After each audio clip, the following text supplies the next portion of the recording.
सती मैया भगवान दक्ष प्रजापति के यहाँ पर जन्म ले ली। दक्ष के घर में, राजा दक्ष के घर में सती माता का जन्म तो हो गया। जन्म लेने के बाद माता सती शिव की आराधना करने लगी। उनका विवाह भगवान शंकर के साथ हो गया। शिव जी के साथ में जब विवाह हो गया, आनंद में रहने लगे सब। अब जरा ध्यान देना कि जमाई बुरा कैसे हो गया वो समझ ले थोड़ा सा। आप बहुत अच्छे हैं, आप बहुत श्रेष्ठ हैं, आप बहुत अच्छे हैं, पर कोई कोई व्यक्ति ऐसा होगा जिसकी निगाह में आप हमेशा बुरे ही रहेंगे। आप उसके लिए जान भी निकाल के रख दोगे तो भी उसकी दृष्टि में आप कभी अच्छे नहीं हो सकते। आप अपनी पूरी जिंदगी उसके चरणों में निकाल दोगे तो भी आप अच्छे नहीं हो सकते। एक बार जिसकी दृष्टि में आप बुरे हो गए तो भले तुम पूरा मुंह का निवाला भी दे दोगे तो भी अच्छे नहीं हो सकते। तो भी वो आपका खोट देखेगा ही, बुराई देखेगा ही, ये निश्चित है। और यदि वो आप में खोट देख रहा है, आप में बुराई देख रहा है और आप उसके लिए अच्छा ही अच्छा कर रहे हैं, करो, मना नहीं है। पर तुम सोचो कि वो तुम्हारी बुराई करना बंद कर दे, वो तुम में बुरा देखना बंद कर दे, वो तुम में गलतियां देखना बंद कर दे, तो ये नहीं हो सकता। क्योंकि परमात्मा ने उसको तुम्हारे लिए पैदा ही इसलिए करा है कि तुम्हारी वो गलतियां छांटता है।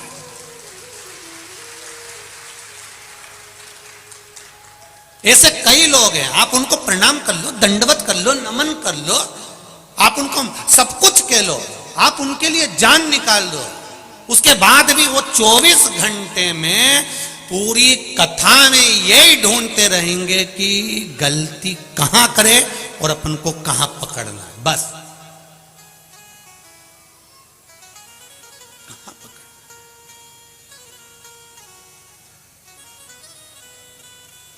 जिस बहू की निगाह में सास बुरी हो गई, जिस सास की निगाह में जो बहू बुरी हो गई, वो बहू बिचारी 24 घंटा भी काम कर लेगी ना तो भी वो बुरी की बुरी ही रहेगी। तुम भले आगे बढ़ बढ़ के सब कर लो, तुम भले शादी में आगे बढ़ बढ़ के काम कर लो, तो भी किसी की निगाह में अगर तुम बुरे हो गए हो तो वो यही देखेगा कि आगे बढ़ बढ़ के काम कर रही, जरूर मायरे में जो साड़ी आ रही होगी ना, 2-4 निपटा जाएगी। उसकी दृष्टि में तुम गलत हो गए ना तो कभी ठीक देख ही नहीं सकता। आप पूरा जान निकाल दो उसके लिए, पूरा प्राण निकाल दो आप उसके लिए, नहीं देखे। वो बुरा देख लिया उसने तो बुरा ही रहेगा। पर यह नहीं है कि हमको उसका बुरा करना।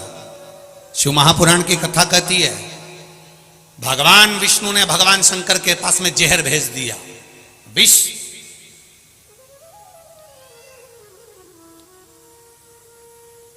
पार्वती जी को बुरा लग गया, वो अमृत पी रहा है और आपके पास जहर भेजा है।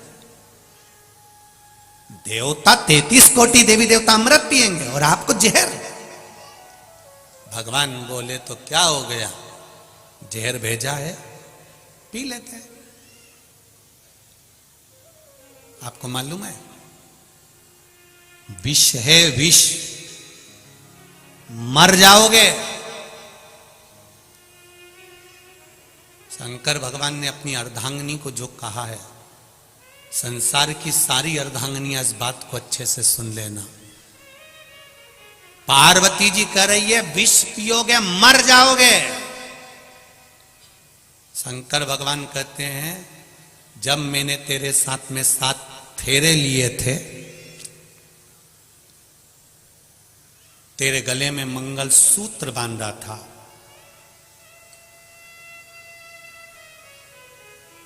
वो मंगल सूत्र नहीं था पार्वती, मेरी जिंदगी की सारी तकलीफ, सारा दुख, सारा कष्ट मैंने तुझे दिया था।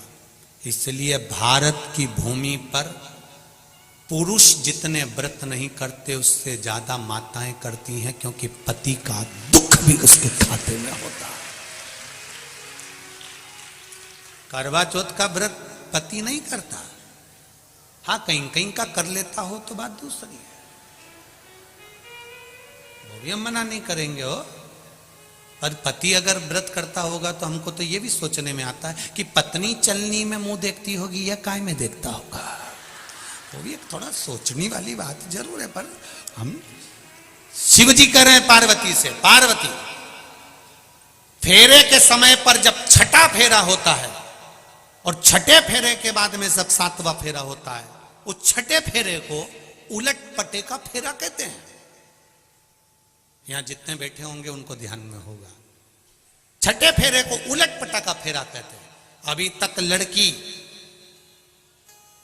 लड़के के दाईं ओर बैठी थी, अब इस फेरे के बाद में जब वो श्रृंगार कर कर आएगी और सातवां जब फेरा होगा तो पाटा बदल जाएगा, लड़की लड़के के बाईं ओर जाकर विराजमान हो जाएगी। इसको उलट पटा फेरा कहते हैं। इस फेरे की महत्वता किसी पंडित से, किसी ब्राह्मण जन से पूछोगे तो वो बता देगा आपको कि ये फेरे की महत्वता क्यों होती है। अर्थात इस फेरे में, इस फेरे के अंतर्गत लड़के के जिंदगी का सारा दुख, तकलीफ, कष्ट सब कुछ धर्म पत्नी अपने माथे ले लेती है। इसलिए जब दुख की घड़ी आती है तो धर्म पत्नी अपने पति को एक ज्ञानी बनकर ज्ञान भी दे देती है। तुम चिंता मत करो, हो गया ना कर्जा, धीरे धीरे चुकेगा, टेंशन लेने की जरूरत नहीं है, आप तो अपना कर्म करो, देखा जाएगा। मेरी रकम पड़ी है ना, वो दिया। धर्म पत्नी विल पावर मजबूत करती है, धर्म पत्नी बल देती है। क्यों टेंशन लेते हो, मैं बैठी हूं ना, मैं चलती हूं ना तुम्हारे साथ में, मैं आगे बढ़कर काम कर दूंगी, तुम चिंता मत करो। तुम लगाओ दुकान, मैं बर्तन धो दूंगी, तुम लगाओ ये काम, मैं तुम्हारे साथ कदम से कदम मिलाकर काम करूंगी। वो होती है धर्म पत्नी। शिव जी ने अपनी पत्नी से कहा, विष मेरे लिए आया है, मैं पीऊंगा, मर जाऊंगा, तो क्या तुम मुझे देखती रहेगी? धर्म पत्नी कहती है तो मेरा क्या काम है? पति कहता है अनसुईया पति को लेकर आ गई, सावित्री यम की केस से लेकर आ गई, तो तू तेरे पति को मरता हुआ देख लेगी? पार्वती जी कहती अब भी अच्छे से पियो, तुम जरा पियो पियो, मैं निपट लूंगी सब। शंकर भगवान ने विष का प्याला लिया, शिव जी ने विष पीना चालू करा, पार्वती मैया श्वास में से प्रवेश कर गई, कंठ पर जाकर बैठ गई, पूरा विष निकल गई, पूरा विष निकल गई।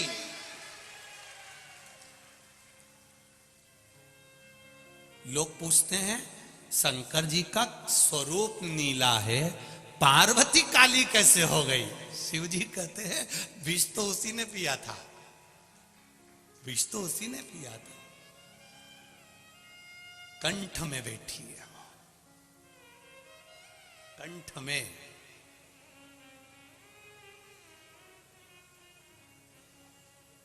भीतर बैठकर विष शिव जी ने पिया। शंकर जी ने पार्वती से पूछा, पार्वती विष मेरे गले में है। पार्वती जी कहती हैं मैं भी आपके कंठ में ही हूं, आपने मेरे कंठ में मंगल सूत्र बांधा था, आपके कंठ में मैंने माला पहनाई थी, वो माला साधारण नहीं थी, तुम्हारी पार्वती तुम्हारे साथ कदम से कदम मिलाकर खड़ी,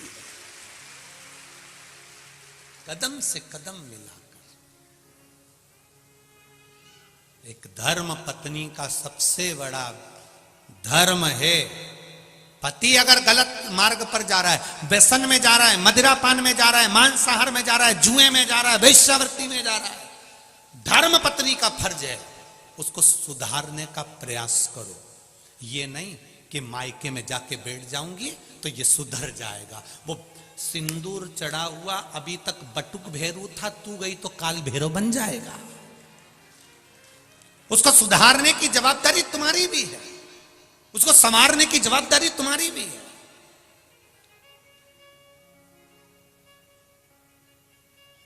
कई कई माताएं भी कह देती हैं अपने अपने बेटे के लिए, सुधर जाएगा री, तू ज्यादा ज्ञान मत दे। कल की आई और मेरे छोरे को ज्ञान दे रही है। मेरी माताओं से निवेदन है, तुम इतने साल में नहीं सुधार पाई तो अब क्या सुधार लोगी?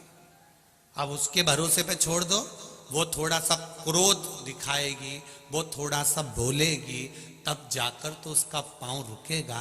अगर आज तुम उसका साथ दोगी, होता है बाप अपने बेटे को संवारने की चेष्टा करता है, पर माँ जैसे ही बेटा गलत काम करके आता है तो माँ रजाई उड़ा के सुला देती, सो जा तेरा बाप देख लेगा, चुपचाप सो जा। माँ ने अपने बेटे पर रजाई नहीं डाली है, अपने ऊपर माँ ने खुद राख डाल ली है कि जिंदगी बर्बाद कर दी छोरे की। जिस दिन गलत काम कर कर, एक हमने बचपन में पढ़ी थी एक कथा, शायद तुमने भी पढ़ी होगी, कानपुर की जीजियों और जीजाओं, तुमने भी पढ़ा होगा, हमने भी अपने बचपन में पढ़ा था। एक बच्चा पेंसिल चुरा लाया, पेंसिल चुरा के मम्मी को बोला, माँ मैं पेंसिल लाया हूँ। माँ ने कुछ नहीं कहा। बच्चा पेन लाया, माँ ने कुछ नहीं कहा। बच्चा बॉक्स लाया, माँ ने कुछ नहीं कहा। बच्चा बैग चुरा लाया, माँ ने कुछ नहीं कहा। वो बच्चा नामी चोर हो गया। चोर हो गया, पकड़ाया, ले जाकर खड़ा करा, जेल में डाल दिया। जेल में डाल दिया, तब उस बच्चे से पूछा गया तेरी अंतिम इच्छा क्या है, क्योंकि तुझे सूली पर चढ़ाया जा रहा है। वो बच्चा कहता है मेरी माँ को बुला दो, मैं उनके कानों में कुछ कहना चाहता हूँ। मेरी माँ को बुला दो, मेरी माँ के कानों में कुछ कहना चाहता हूँ। माँ को बुलाया, बच्चे ने अपने दांतों से माँ का कान पकड़ लिया, खून बहने लगा। पुलिस वालों ने छुड़ाया, छोड़ ये तेरी माँ है। वो कहता है आज सूली पर चढ़ाने वाली भी ये मेरी माँ है। अगर पहली बार पेंसिल चुराई थी, थप्पड़ मारती, तो आज मैं चोर नहीं बनता। हम अपने बच्चों को अगर संवारेंगे तो बच्चा संवरेगा। हम अपने बच्चों को नेक मार्ग दिखाएंगे तो नेक मार्ग पर चलेगा। हम अपने बच्चे को सुधारने का प्रयास करेंगे, बच्चा सुधरेगा। आप अगर बच्चे पर रजाई डाल रहे हो तो बच्चा भी सोचेगा कि मेरी माँ मेरा पक्ष ले रही है, तो वो गलत करेगा, ये निश्चित है। थोड़ा सा सवारी हमने पढ़ा है बचपन में, शायद आपने भी पढ़ा होगा। ऐसा नहीं है कि नहीं पढ़ा होगा, पढ़ा सबने होगा।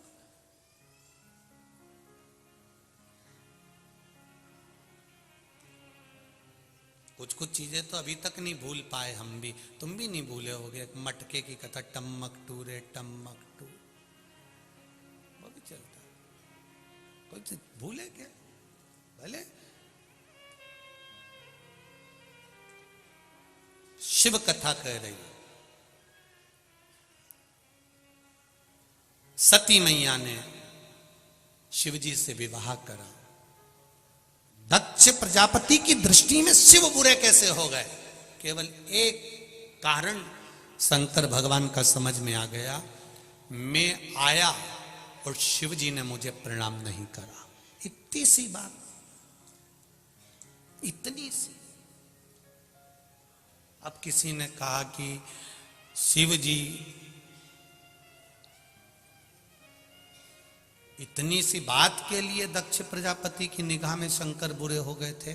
नहीं, शिव बुरे इसलिए हुए क्योंकि दक्ष प्रजापति ने चंद्रदेव को श्राप दिया था, रे चंद्रमा, मेरी बेटी का विवाह तुम्हारे साथ में हुआ है, तुम केवल एक रोहिणी पर ध्यान देते हो, बाकी की बेटियों पर ध्यान नहीं देते। मैं तुम्हें श्राप देता हूं चंद्रमा कि तुम्हें काया का रोग हो जाएगा। चंद्रमा के शरीर में काया का रोग हो गया, काया गल गल के नीचे गिरने लगी, टपक रही है चंद्र की काया। चंद्रदेव की आंख में आंसू आ गए। नारद जी से पूछा, नारद जी मेरी काया का रोग कैसे मिटेगा? नारद जी ने कहा तुम शंकर भगवान की स्तुति करो, पूजन करो, शिवलिंग का निर्माण करो। शंकर भगवान की पूजन करने से, शिवलिंग के निर्माण से तुम्हें जरूर कुछ ना कुछ प्राप्त होगा, ये निश्चित है। आज एक बेटा आया, उसने पत्र लिखा है,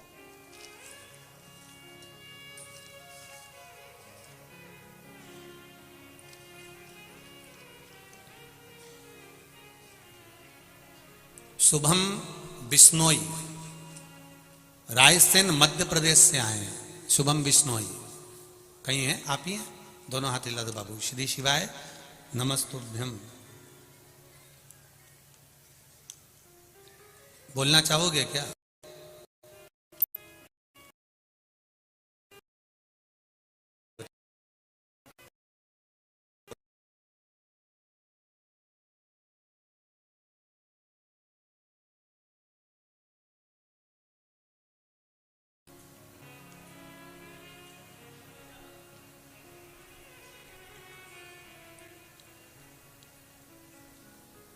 मेरा नाम शुभम विश्नोई है।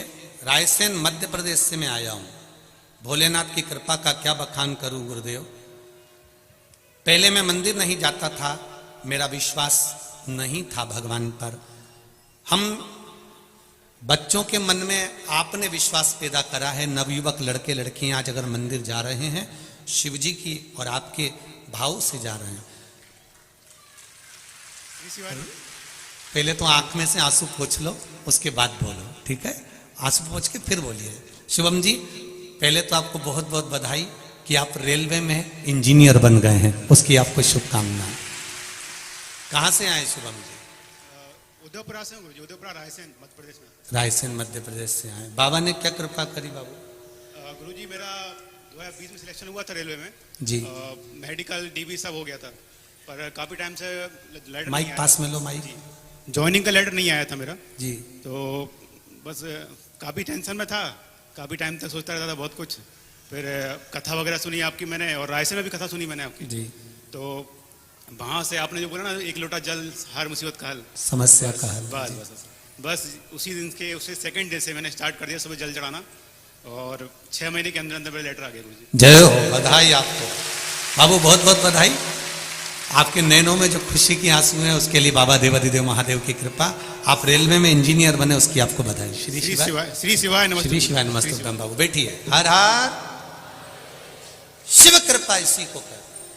भगवान शंकर औघड़ी दयालु दातार, मेरा कैलाशी, मेरा अविनाशी, मेरा शिव देने में कमी नहीं रखता, उसकी कृपा होना चाहिए। दीदी दूंगा मैं, आप बैठो, दूंगा, बैठिए आप, मौका दूंगा मैं जरूर आप लोगों को। शिव कृपा का उदारता, शंकर की करुणा। महाराज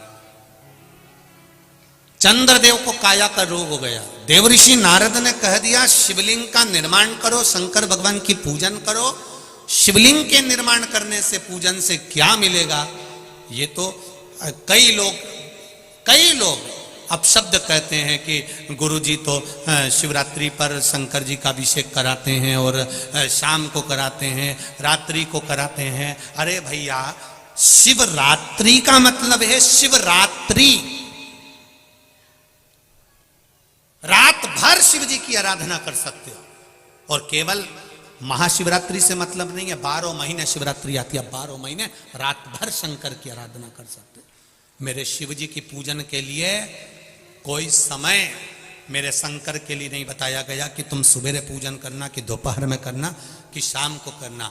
शंकर जगत के पिता हैं, और पिता के कमरे में जाने के लिए बेटे को संकोच नहीं करना चाहिए। जब मर्जी पड़े तब चले। तुम्हारा मन करे जब भगवान भोलेनाथ के पास जाओ, तुम्हारा मन करे तब शिव के पास जाओ। जैसे रायसेन से आए हुए बेटे ने लिखा कि हम जैसे नवयुवक बच्चों में भगवान के प्रति विश्वास जागृत हुआ है शिव महापुराण के माध्यम से। और मेरे नवयुवक बेटा बेटियों से निवेदन है, संकोच मत करना। जैसे बेटे ने कथा सुनी, कथा सुनने के बाद दूसरे दिन से नियम बना लिया कि मेरा सब कुछ हो गया पर ज्वाइनिंग लेटर ही नहीं आ रहा, तो उसने भी तो हिम्मत कर कर शंकर के मंदिर में जाना चालू करा। लोगों ने ताने भी दिए होंगे, पढ़ा लिखा लड़का है, बताओ महाराज के कहने पे चल दिया। वो सियोर वाला महाराज ने तो लोगों को पागल करके रख रखा है, सबको मंदिर भेज देता है।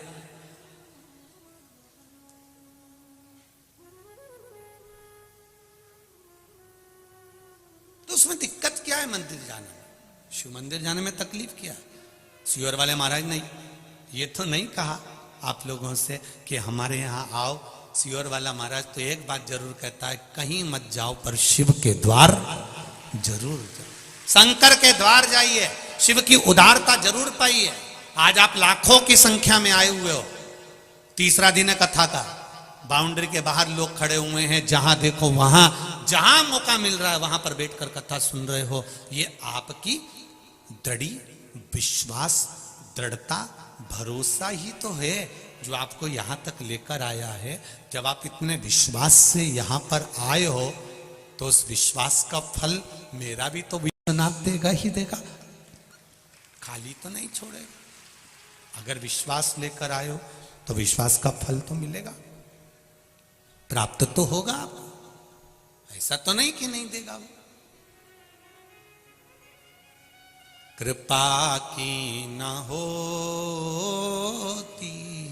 जो आदत तुम्हारी तो सूनी रहती अदालत तुम्हारी।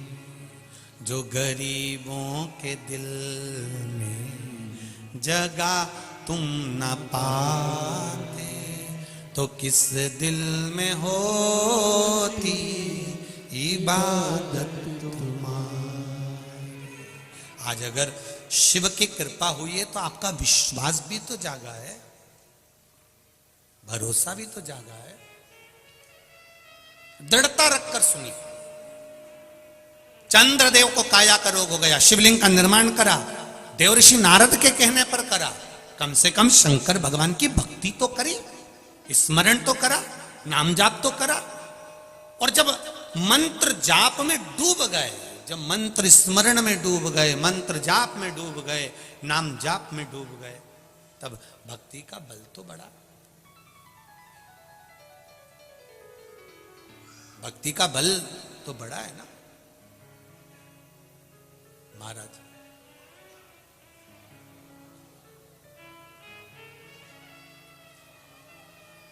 उस भक्ति के बल पर शिव की आराधना। कार्यकर्ता थोड़ा ध्यान दें, पत्रकारों को नीचे घूमने की परमिशन है, वो कहीं पर भी घूम सकते हैं क्योंकि वो पत्रकार है। इसका ध्यान रखें। कोई भी कार्यकर्ताओं को नीचे अगर पत्रकार कहीं से फोटो ले रहे हैं या लिख रहे हैं या बैठे हैं, उनको कोई मना नहीं है। पत्रकारों के लिए ये जागरूकता रहे, कार्यकर्ता इसका स्मरण रखें, क्योंकि वो भी अपना समय निकालकर यहाँ पर फोटोज लेने या लिखने या कथा का स्मरण करने आते हैं। तो पत्रकारों से मेरा निवेदन है, आप लोगों के लिए कोई मना नहीं, कार्यकर्ता भी इस चीज़ का स्मरण करें। अगर वो लोग घूम रहे हैं या लिख रहे हैं या पढ़ रहे हैं तो उनका मान सम्मान पूर्ण तरह से, किसी को कोई। और एक बार का निवेदन आप सबसे है, चाहे कोई वीआईपी हो, वीवीआईपी हो या साधारण सा व्यक्ति हो, एक बार अगर कोई बैठ गया है तो उसको ये ना बोलें कि आप इधर बैठो या उधर बैठो। बैठ गया ना, वो शंकर का है, शंकर का रहेगा। वो शिव का है, उसको नहीं मालूम कि आपका वीआईपीपन क्या है, पर वो शंकर का है। इसलिए आपने देखा होगा राम जी की शादी में सारे देवता है, शंकर जी की शादी में पहली पत्रिका ही भूत चुड़ैल को गई थी। तो यहां तो जो आया है वो शंकर का है। और शिव जी की शादी में सबसे आगे देवी देवताओं आगे थे, पर पीछे तो मेरे महादेव के भक्त थे अड़भंग। उनको कोई मतलब नहीं, उनको तो केवल शिव से मतलब, अड़भंगता है।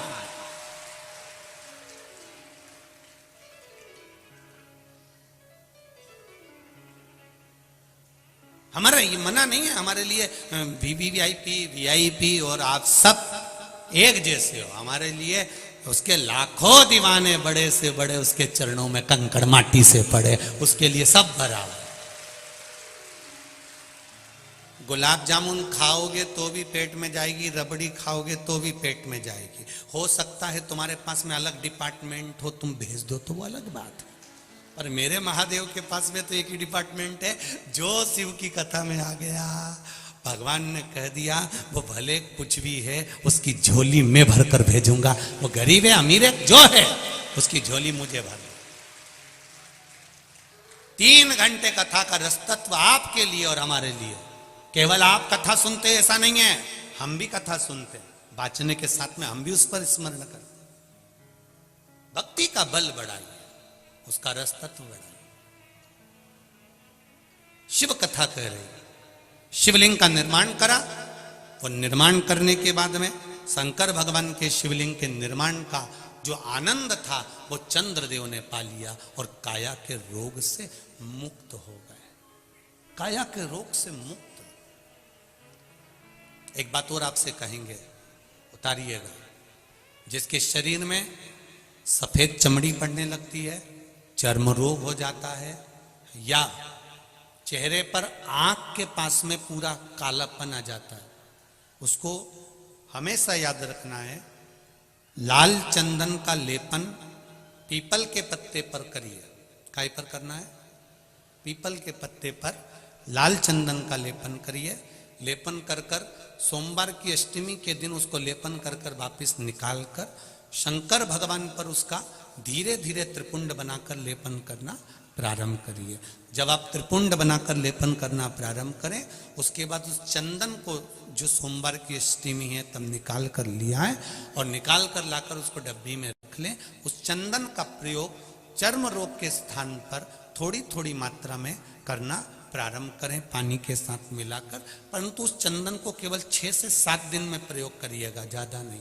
धीरे धीरे चमड़ी, परंतु उसको सोमवार की अष्टमी के दिन सिद्ध कर कर बनाना है। उसको सोमवार की अष्टमी के दिन चढ़ाना है श्री शिवाय नमस्तुभ्यम या ओम नमः शिवाय या पंचाक्षर मंत्र या महामृत्युंजय मंत्र, जो आपको आता हो, शिव जी का जो नाम आपको याद हो उसको बोलकर चढ़ा दो। उसको लिया, फिर उसको अपने शरीर पर लगाना प्रारंभ करो। उसका फल आपको 15 दिन के अंदर धीरे धीरे धीरे धीरे प्राप्त होना प्रारंभ हो। लाल चंदन का प्रयोग शिव जी के लिए अवश्य। दूसरा, जब विषम परिस्थिति आ जाए, ऐसा लग रहा है कि आपने पशुपति व्रत कर लिया, सोमवार की अष्टमी का प्रयोग कर लिया, मैंने शंकर जी की आराधना कर ली, तो भी विषम परिस्थिति चल रही है, अभी तक कोई सुधार आने को तैयार नहीं है, तब शंकर जी के मंदिर में जब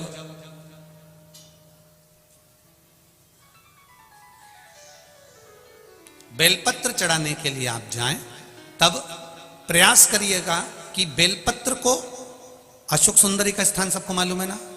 बोलो, जम के बोलो जरा, मालूम है सबको? अशोक सुंदरी वाली जगह पर बेलपत्री को डंडी वाली जो जगह है जहां से पानी बहकर जाता है उधर रखना है। उसी बेलपत्री को वापस उठाना है। शिव जी के शिवलिंग पर जब बेलपत्री रखो तो डंडी का भाग, आप यहां बैठे हो तो डंडी का भाग पीछे की ओर होना चाहिए। शिवलिंग जैसे ये है तो डंडी का भाग पीछे की ओर, उसको रखकर 7 लोटा जल भगवान शंकर पर समर्पित कर दीजिए, अपने भाव को रखते हो। अगर विषम परिस्थिति चल रही है, आपने पशुपति व्रत कर लिया, सोमवार के अष्टमी का कर लिया, उसके बाद भी कार्य नहीं हो रहा, अटक रहा है किसी कारणवश, कोई फाइल मोटी है, थोड़ा समय लग रहा है, तो 7 लोटा जल का प्रयोग करें। धीरे धीरे 7 लोटा जल शिव जी को बाल्टी में भरकर ले जाएं अपने घर से। 7 कलश जल शिव जी को समर्पित करना है और समर्पित करने के बाद उस बेलपत्री को वापिस अपने ही घर पर लेकर आ जाना। 11 दिन 21 दिन उसको रखो, फिर उसका विसर्जन वापिस किसी नदी, सरोवर, तालाब या वृक्ष के नीचे कर दीजिए। बाबा हाथ पकड़कर बाहर निकाल ही देगा। परिस्थिति अगर बहुत विचित्र, विषमता, बहुत विषम परिस्थिति में उस जगह पर इसका प्रयोग कर सकते। शंकर भगवान को रिझाना, बेलपत्र का प्रयोग भगवान शिव को रिझाने का जो आनंद है, शिव को जो मनाने का आनंद है, वो एक स्वरूप ही अलग है, उसका एक स्वरूप आनंद है। शंभु शरणे पड़ी मांगू घड़ी रे घड़ी, दुख काटो दया करी न दर्शन। शिव की आराधना का फल प्राप्त करें, भक्ति प्रबल होनी चाहिए। चंद्रदेव की काया ठीक हो गई। आज दक्ष प्रजापति की सभा लगी है, शिव जी जाकर बैठ गए, उठ नहीं पाए, नमन नहीं कर पाए, प्रणाम नहीं कर पाए, देख नहीं पाए। जब नहीं देखा, दक्ष प्रजापति को क्रोध आ गया। क्रोध आया, खड़े हो गए, श्राप दे दिया, रे शिव, ये केवल देखने का श्राप नहीं है, ये केवल दक्ष प्रजापति ने इसलिए शंकर जी का अपमान करा क्योंकि इन्होंने चंद्रदेव की काया को ठीक कर दिया था। श्राप दिया था दक्ष प्रजापति ने, और चंद्रदेव जब सभा में आकर बैठे तो उनकी काया ठीक थी। चंद्रदेव की काया बिल्कुल ठीक। दक्ष प्रजापति ने पूछा, चंद्रदेव की काया ठीक कैसे हो गई? मैंने श्राप दिया था तो ये तो ठीक नहीं होना था, फिर ये ठीक कैसे हो गया? तब देव ऋषि नारद ने कहा, दक्ष प्रजापति, तुमने श्राप दिया है पर संवारने वाला वो भोलेनाथ सामने बैठा हुआ है। उसने सवाल, शिव ने इसको अच्छा कर दिया, हाँ, शंकर भगवान ने इसको अच्छा कर दिया, हाँ। रुको, अब गुस्सा